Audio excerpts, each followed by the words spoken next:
Masjid. Abu Bakr roziyallohu anhu masjidi. Abu Bakr roziyallohu anhu xalifalik davrida shunaqa janoza, shunaqa namozlar o'qilgan. Hayit namozlari shu yerda o'qilgan. Ali roziyallohu anhu xalifaligini davrida Ali roziyallohu anhu yerda o'qigan.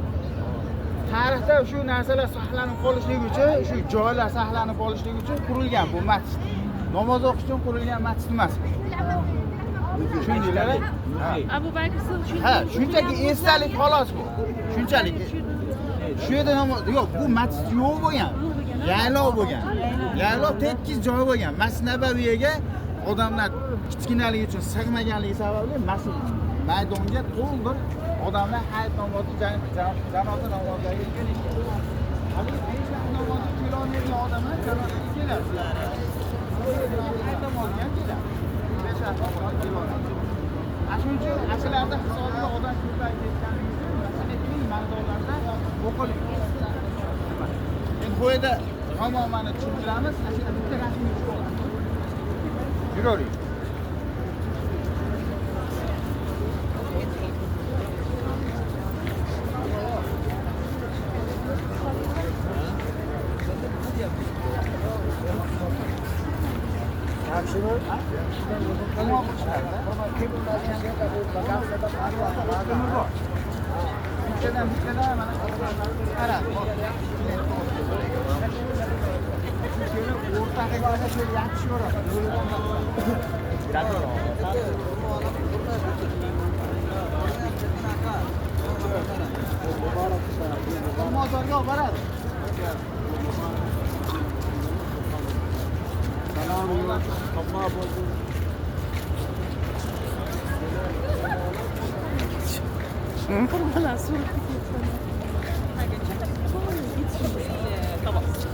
Formasini sotmoqchi bo'lyapti-da.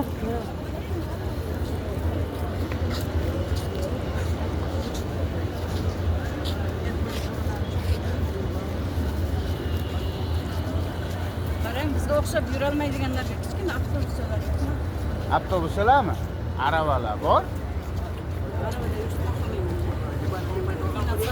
Avtobuslar yo'q. Aravalar bor, bitta yetaladigan odam bor. Bizlar bitta ketaveradi. Nima yetaladi? Bo'ldi, mana shu yerdan keyin mehmonga ketamiz. Bu tanishadigan joy. Masalan, Umar roziyallohu masjidi bor. U uzoradi. Boshqalar ham so'zlab ketadi. Mana shu masjidni G'amoma masjidi deyiladi. Madina shahrida, mana shu Masjid Nabaviyning atrofida G'amoma masjidi shu joy nomlanadi. G'amoma masjidini ko'rganmisan desa, mana shu G'amoma masjidi hisoblanadi. G'amoma degani bulut degani. Ya'ni bulut masjid. Nima uchun bulut deyilgan? Rasululloh sollallohu alayhi vasallamning hayotiy davrida doimo soya qilib turadigan bulut bo'lgan u. Rasululloh sollallohu alayhi vasallamning vafotidan keyin mana shu joyga yo'qoldi. Shuning uchun bu yerda G'amoma masjidi, bulut masjidi deydi. Shu bulut shu yerga yomg'ir olib yo'qoldi. Va payg'ambarimiz sollallohu alayhi vasallam aynan janoza nimalar bor, Kisro bor-ku. Habasistondagi podshohi. Habasistonning podshohi Kisroni bilasizlar-a? Xullas shuni janozasini ham mana shu joyda Rasululloh sollallohu alayhi vasallam g'oyibona janozasini shu yerda o'qigan.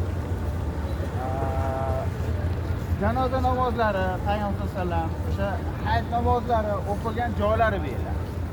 Prosta esdalik bo'lib qolishligi uchun masjid qurib qo'yilgan xolos. Bu 200 yil, 300 yil keyin qurilgan masjid. Bular hammasi. Buni hali ko'pchilik tavarruz qilib, devorlariga suykalib, boshqa qilib, ichkarida namoz o'qib, bu unaqa joy emas bu. Payg'ambarimizda 200 yil, 300 yil o'tib, endi keyin qurilgan joylar hammasi. Muzey sifatida, esdalik sifatida Joylari mana qay dom bo'lib ketadi, bo'lsa, mehmona bo'lib ketadi.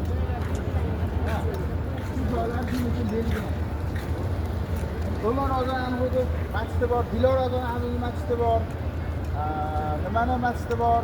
Osmon roziyallohu anhuning masjidi bor. Ular uzadi. Hozir eng yaqinlari masjid. Mana qasi kelsa, mana buni maydon, mayli burchagimiz mehmon. Buni